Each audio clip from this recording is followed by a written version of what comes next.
asyrafil anbiya'i wal mursalin nabiyina Muhammadin wa ala alihi wa sahbihi ajma'in. Wala hawla wala quwwata illa billahi rabbil alamin. Asyhadu an la ilaha illallah wahdahu la syarika lah, asyhadu anna Muhammadan abduhu wa rasuluh. Allahumma salli wa sallim wa barik ala nabiyyina Muhammadin wa ala alihi wa sahbihi ajma'in. Wala hawla wala quwwata illa billahi rabbil alamin. Amma ba'd. Khawani fitin azani Allah wa yakum. Alhamdulillah, kita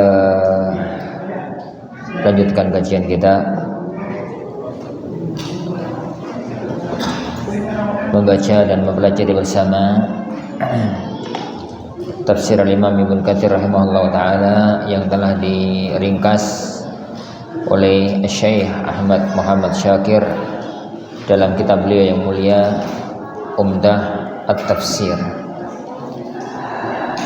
Kita sekarang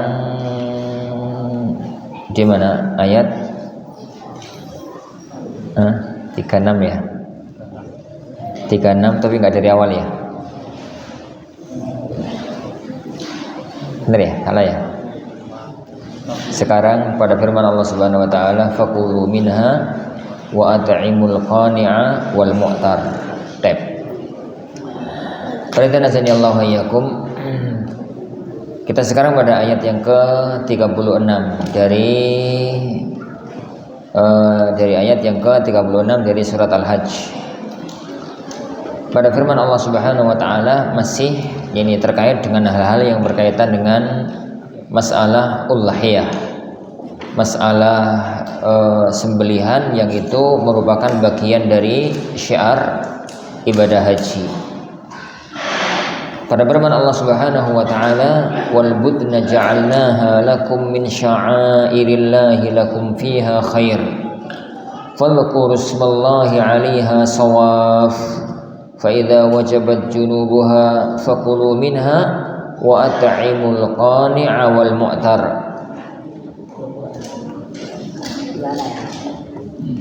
Kadzalika sakharnaha lakum la'allakum tashkurun. Wal budna ini dan al budan itu unta yang dipakai untuk udhiyah. Ja'alnaha lakum, kami jadikan itu untuk kalian min sya'airillah, di antara syiar-syiar Allah. Syiar itu segala sesuatu yang menunjukkan kepada syariat agamanya Allah Subhanahu wa taala. Lakum fiha khair, kalian dengan itu mendapatkan kebaikan. Fadhkuru ismallahi 'alaiha, maka sebutlah nama Allah padanya tatkala nyembelih. Shawaf, sambil berdiri, nyembelihnya unta itu sambil berdiri. Fa idza wajabat junubuha, tatkala unta itu sudah rebah, mati maksudnya. Faqulu minha, maka silahkan makan. Wa at'imul qani'a wal mu'tar, maka berikanlah makan kepada orang-orang yang miskin. Kadzalika sakharnaha lakum, demikianlah kami tundukkan tundukkan unta itu untuk kepentingan kalian, la'allakum tashkurun, semoga kalian menjadi orang-orang yang bersyukur. Kita sampai pada firman Allah Subhanahu wa taala pada ucapannya Imam Ibnu Katsir, wa qauluhu, dan firman Allah, fakulu minha, silahkan kalian makan dari binatang hasil udhiyah. Kalau udhiyah itu untuk orang yang berhaji namanya hadiyu, untuk orang yang di luar haji namanya udhiyah. Sama-sama korban, istilahnya negeri kita itu sama-sama korban. Hanya untuk orang yang sedang dalam prosesi ibadah haji, istilah fikihnya itu adalah hadiyu. Untuk orang yang tidak sedang haji, istilah fikihnya itu udhiyah. Fakulu minha, silahkan makan, yani silahkan kalian makan. Wa at'imul qani'a wal mu'tar, dan berikanlah yani sebagian dagingnya kepada al-qani' wal mu'tar. Itu istilah untuk orang miskin. Yani perbedaan antara keduanya disebutkan oleh Imam Ibnu Katsir setelahnya. Qala ba'du salaf, sebagian para ulama salaf mengatakan qauluhu firman Allah fakulu minha, maka silakan makan, amru ibahatin, perintah yang menunjukkan boleh. Kenapa? Al amru ba'da ma yutawaqqa'u nahyuhu yadullu alal ibahah, kata para ulama usul. Yani perintah setelah perintah dalam kondisi orang itu prediksinya terlarang kok malah diperintahkan, itu jatuhnya adalah pada hukum boleh. Kan gambarnya begini, orang itu sudah meniatkan binatang ini untuk Allah. Jadi binatang ini diniatkan sebagai ibadah untuk Allah Subhanahu wa taala, akan diberikan dagingnya sebagai sedekah.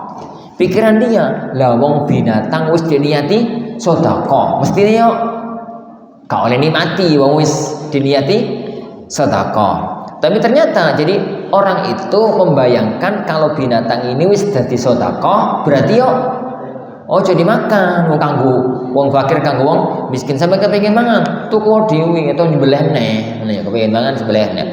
Nah, tapi kemudian Allah mengatakan fakulu, makanlah. Ini menunjukkan boleh sih, makanya saya terjemahkannya dengan silahkan dimakan, bukan berarti harus, ya. Silahkan dimakan. Kata beliau amru ibahatin, perintah yang bermakna boleh.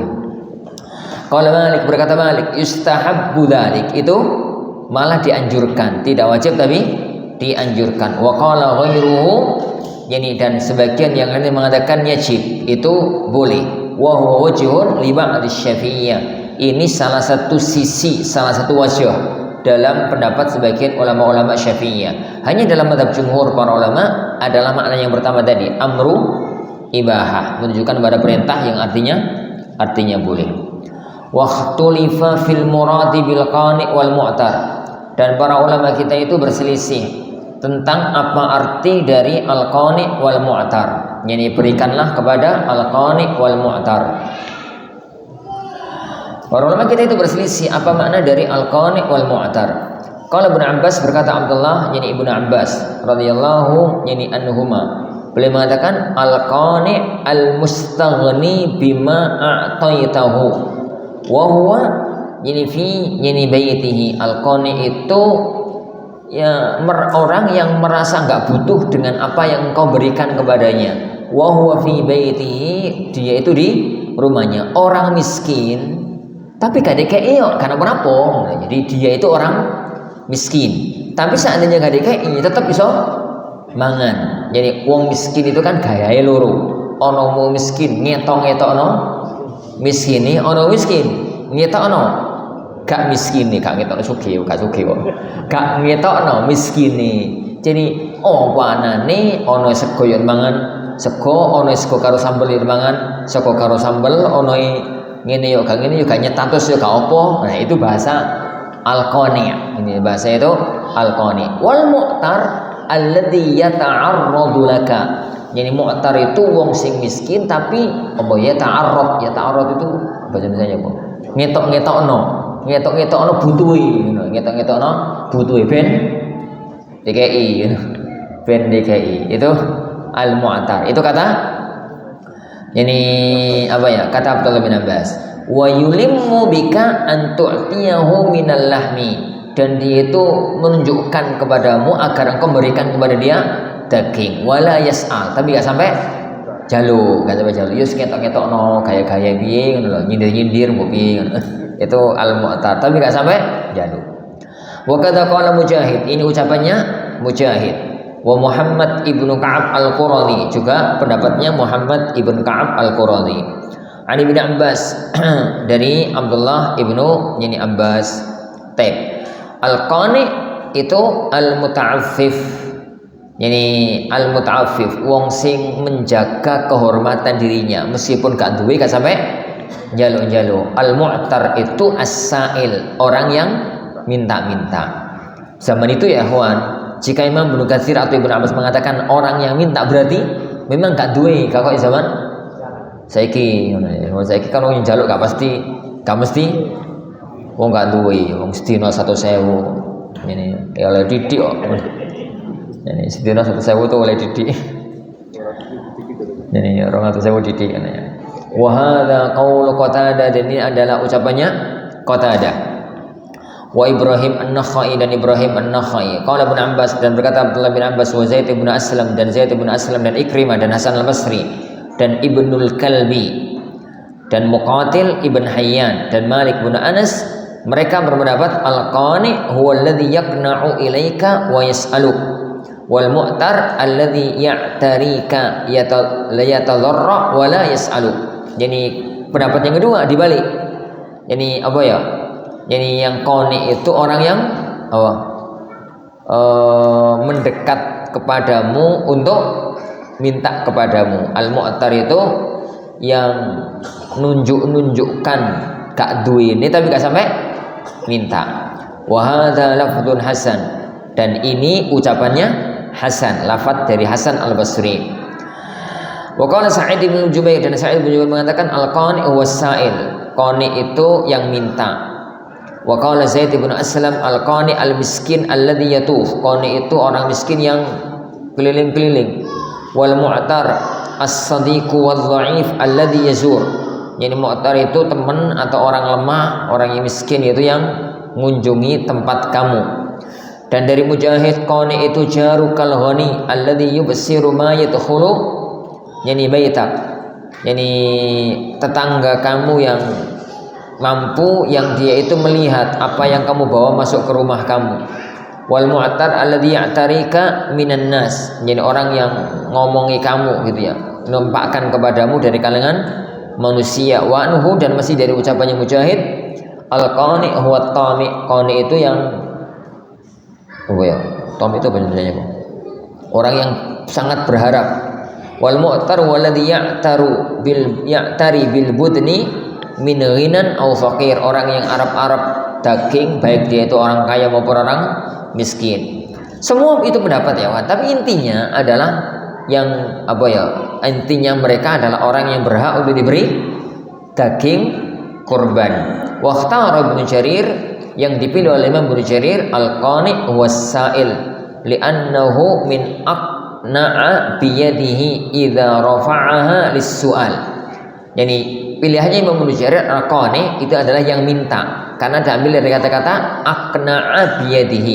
Aqna'a biyadihi itu idza rafa'aha lis-su'al, bila dia nyadungno tangane untuk minta. Wal mu'tar itu minal i'tirar, sedangkan mu'tar dari kata-kata i'tirar. Wa huwa alladhi yata'arradu li akli lahm, yaitu maknanya adalah orang yang nunjukkan bahwasanya dia itu pengen makan daging. Yang penting, jadi lepas dari semua diskusinya para ulama tadi, bahwasanya Allah Subhanahu wa taala memerintahkan binatang udhiyah atau binatang korban atau binatang itu silahkan sebagiannya dimakan, silahkan sebagiannya diberikan kepada yang lainnya, baik orang itu minta maupun nggak minta, baik orang itu butuh maupun nggak butuh, baik orang itu nunjukkan kebutuhannya atau tidak nunjukkan kebutuhannya. Wa qad ihtajja bi hadhil ayatul karimah, jadi dengan ayat yang mulia ini sebagian ulama yang berpendapat, man dhahaba minal ulama, sebagian ulama itu berpendapat, ila annal udhiyata tujazza'u thalathata azza, bahwasanya daging udhiyah itu dibagi 3, fasulutun li sahibihi, sepertiga jadi untuk pemiliknya, yaquluhu minha, yang dia makan, wa thuluthun yahdihi au yuhdihi li ashabihi, sepertiganya lagi dia hadiahkan kepada sahabat-sahabatnya, teman-temannya, wa thuluthun yatasaddaqu bihi 'alal fuqara, yang sepertiga dia hadiahkan atau dia sedekahkan kepada orang-orang fakir. Yani li'annahu ta'ala, karena Allah Ta'ala berfirman, fakulu minha, silahkan makan, wa at'imul qani'a wal mu'tar, berikanlah kepada al-qani' wal mu'tar, gitu ya, dengan segala diskusi yang ada di atas tadi makna keduanya. Wal qaul tsani, pendapat yang kedua, annal mudhahi, yang udhiyah itu ya'kulun nisfa, boleh makan setengah, wa yatasaddaqu bin nisfi, dan bersedekah dengan separuhnya lagi, liqaulihi ta'ala, liqaulihi fil ayatil mutaqaddimah, karena firman Allah dalam ayat yang tadi, yang sebelumnya, fakulu minha, silakan dimakan, wa at'imul ba'isal faqir, dan berikanlah makan kepada orang yang miskin. Fa in akalal kul, yani apabila dia itu makan semuanya, qila, sebagian ulama mengatakan la yatmanu syai'a, enggak harus ganti. Wa bihi qala Ibnu Surayj min asy-Syafi'iyah, dan ini pendapatnya Ibnu Surayj dari kalangan Syafi'iyah. Wa qala ba'dhum, sebagian para ulama mengatakan yatmanuha kullaha, dia itu mengganti semuanya, bimithliha au qimatiha, dengan yang semisal atau seharganya. Wakila yadhmanu nisfaha, mengganti separuhnya.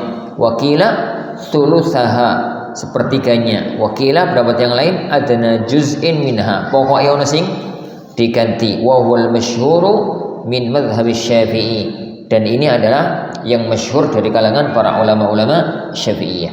Perhatikan Allahu ini wa yakum, pendapat yang paling kondang di kalangan para ulama itu adalah binatang korban itu ada yang dimakan oleh pemiliknya sebagian ya, ada yang digunakan untuk hadiah sebagian, ada yang digunakan untuk sedekah sebagian. Itu pendapat yang paling kondang dan paling menenangkan hati ini gitu ya dalam masalah ini.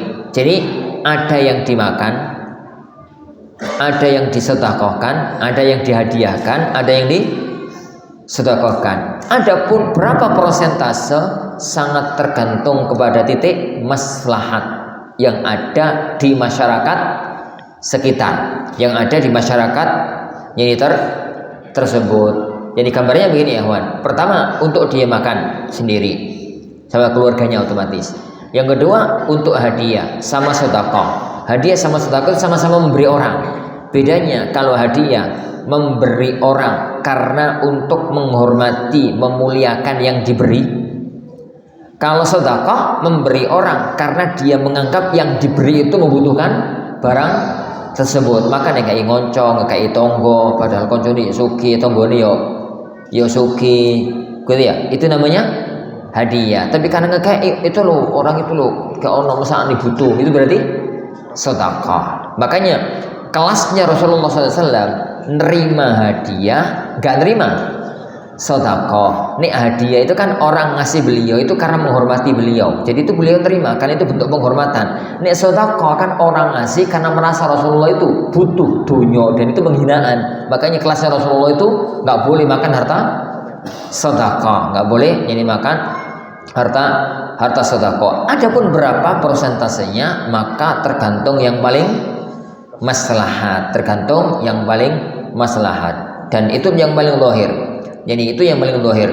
Jadi dengan segala perdebatan yang muncul di kalangan para ulama kita mengenai masalah tersebut. Kenapa berikan azanillahu wa yakum, beda negeri kita, beda negerinya para ulama. Di negeri mereka makan daging itu dinoan, harian. Di negeri kita tahunan.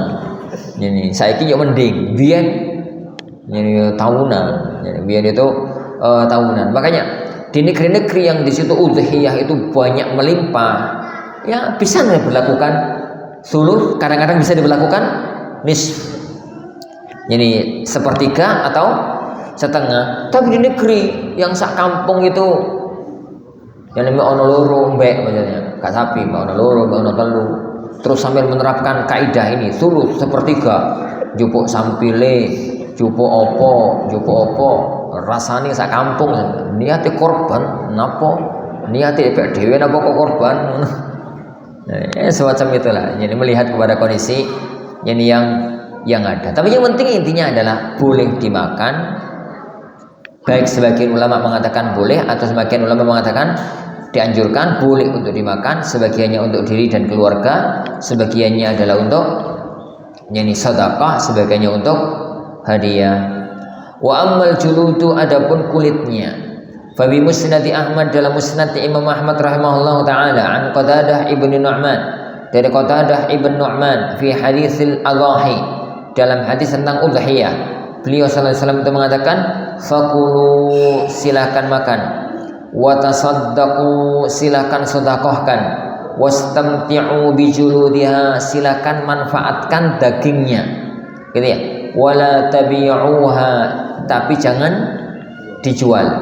Wa minal ulama'i, yani dan di antara para ulama man rakhasa fi dzalik, ada yang memberi keringanan dalam masalah tersebut.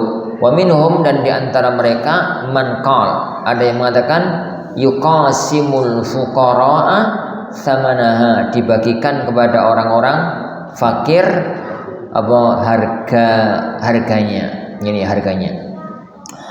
Hadis ini ya kawan, jadi zahir dari hadis ini beliau sallallahu alaihi wasallam itu memerintahkan untuk kulit silahkan kalau mau dimakan, silahkan kalau mau di apa ya pakai, manfaatkan, gawe sabuk, gawe tas, gawe sepatu, gawe opo gitu ya. Tapi apa ya, jangan dijual. Jadi jangan dijual. Lah, larangan jangan dijual ini ya kawan, itu berlaku untuk mudhahi dan untuk wakil dari mudhahi.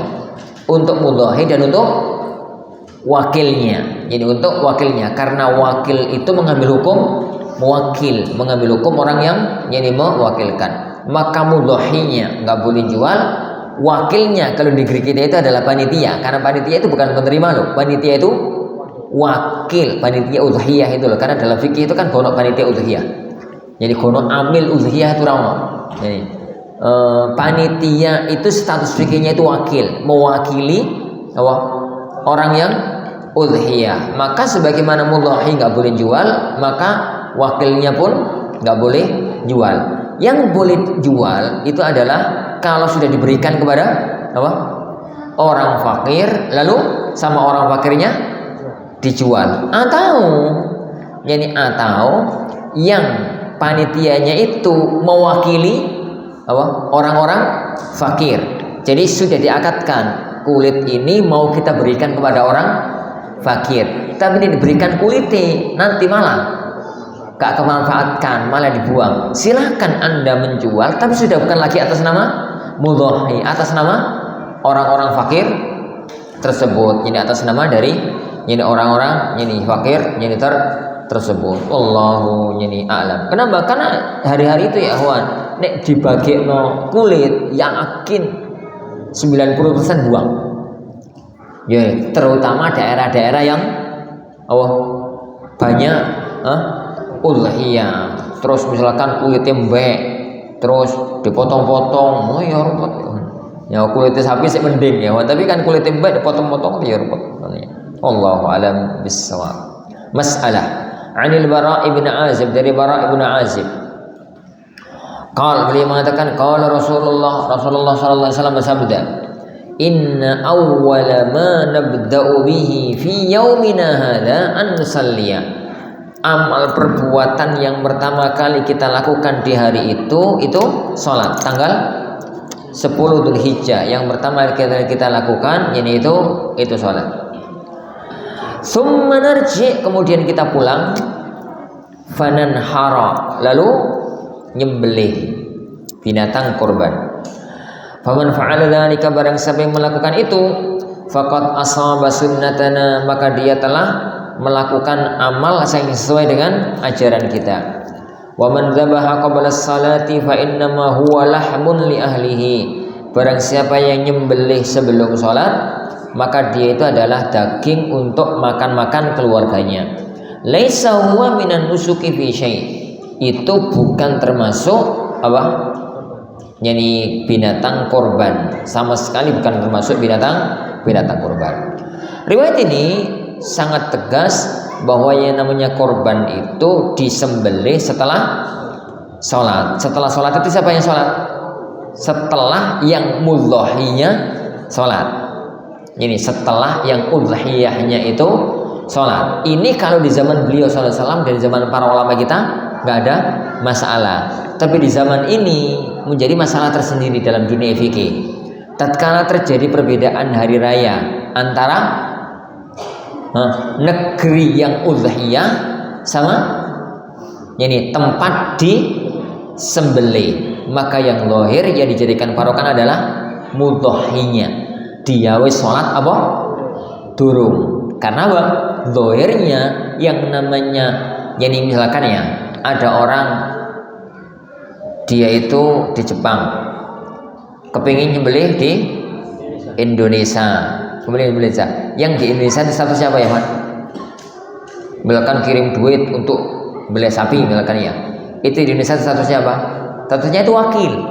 Wakil itu tidak punya hak apapun kecuali memposisikan diri sebagai posisi mudhahi, dan mudhahinya ya terlihat mudhahinya wis salat apa belum, mudhahinya wis salat apa belum. Fikih-fikih ini ya kawan, tolong dicermati.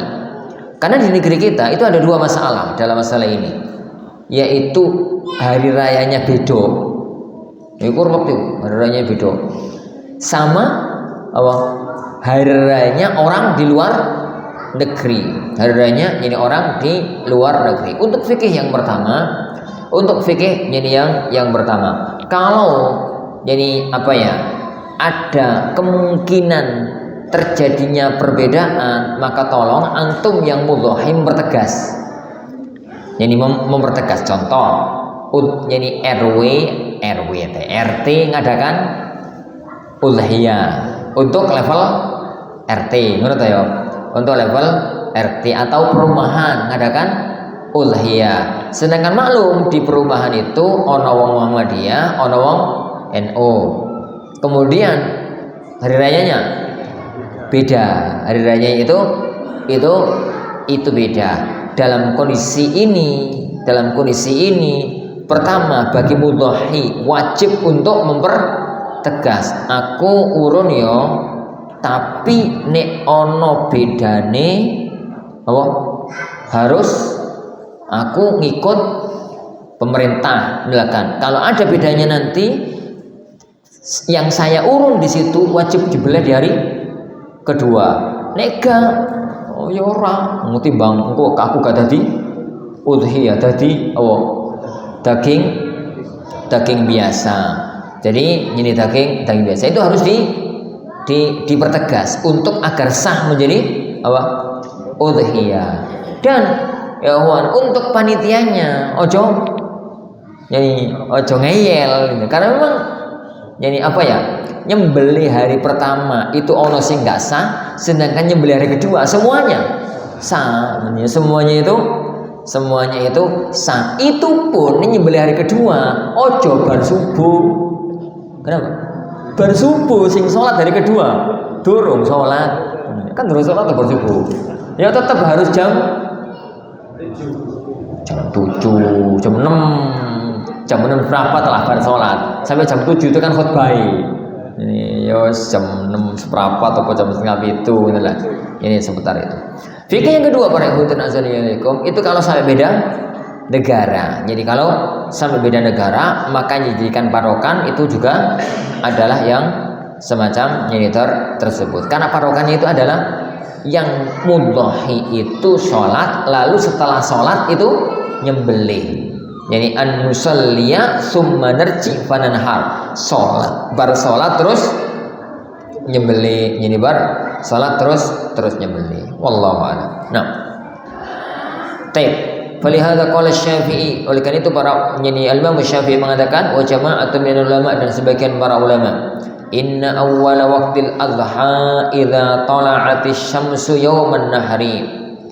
Sungguhnya awal pertama kali udhiyah itu, salat Idul Adha itu adalah apabila matahari telah terbit, yauman nahari, pada hari nahar, wa ma la qadra salatil id wal khutbatain, dan lewat sekadar waktu salat id dan dua khutbah. Dua khutbah ini apa ya, Wan?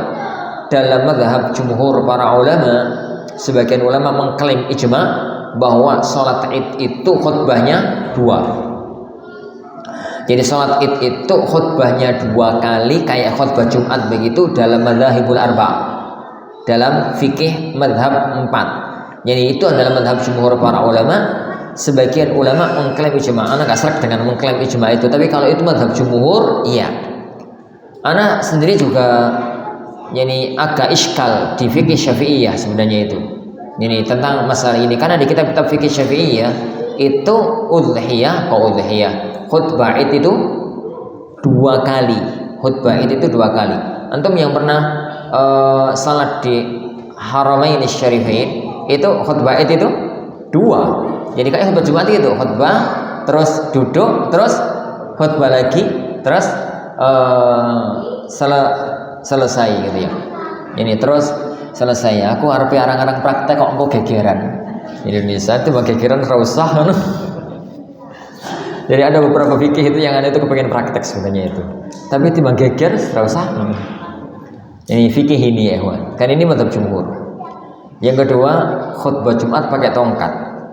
Ini kan khutbah Jumat itu pakai tongkat itu mazhab kondang di kalangan para ulama. Hanya untuk menunjukkan pakai tongkat ya monggo, nggak pakai tongkat ya monggo. Tapi benar benar munggah khutbah kok pikir tongkat ya rawono usah kok kayu.